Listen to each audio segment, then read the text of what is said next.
Ashley, tell us some stories. So I'm gonna touch on these stories. And then I was just scrolling through the chat and I see a couple of questions I hope to answer too. Um, so again, plan giving, it does not matter to me if a plan gift is $4,000 or $4 billion.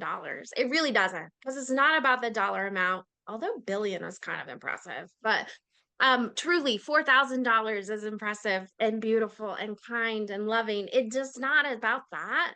But what it's about is someone coming forth to the altar or coming forth to the table and simply giving God a gift, an opportunity to say, "You have blessed me, and I want this gift to be a blessing for others." A couple of stories that stood out to me. Joe asked me to think of a few to share with you. One is a gentleman. His name was Billy, and Billy was single. He had never married at all. He was an older adult and he had a lot of health issues. He could barely get out of the house. He worshiped with us online, and our older adult ministry would go visit Billy on a periodic basis to check in and support and love Billy. Billy experienced God's love through the church. He was loved beyond measure by the persons who would come visit, by the persons who would call, by worshiping online with us. And Billy was, oh boy, he was so generous. He made the choice to work with his attorney and his trustee to leave the remainder of his estate. He didn't have any living heirs or even nieces or nephews to share his assets with. He left the remainder of his estate to the church. Every single dollar Billy had was offered to God through the church, because the church had been the place that Billy knew without a doubt that he was incredibly, incredibly loved by God. And so Billy stands out to me as someone who could really, I mean, every time I say his name for the rest of my life, I will remember how beautiful his gift is, because it is a gift of love.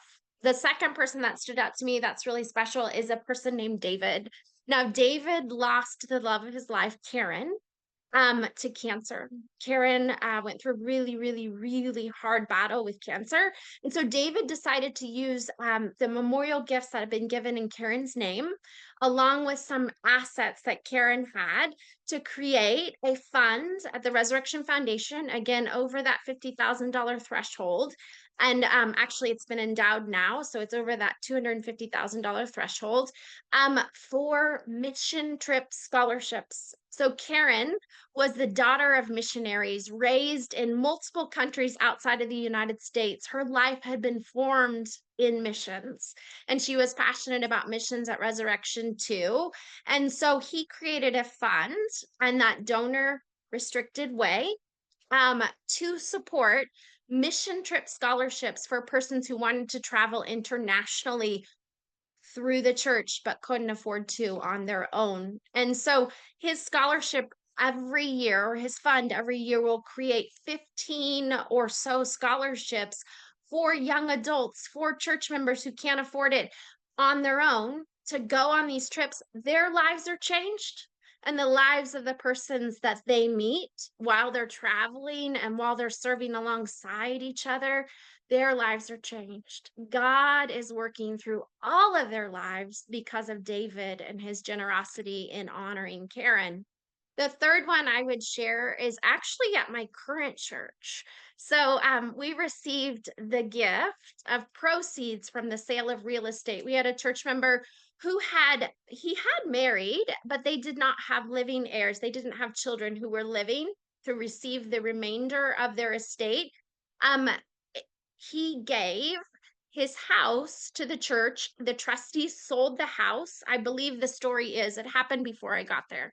But the trustees sold the house, the proceeds were given to the church, and it has funded a local missions fund for our church. Again, it was an entire house in Kansas City. So it's a pretty significant gift, and it was able to fund an incredible fund that our congregation uses a 4% draw on every year to do many, many, many thousands of dollars of mission support in our community for local missions. Those are three that really stand out to me as vitally, just golly, I love you, God. This is the way I want to share that with my church and have with you.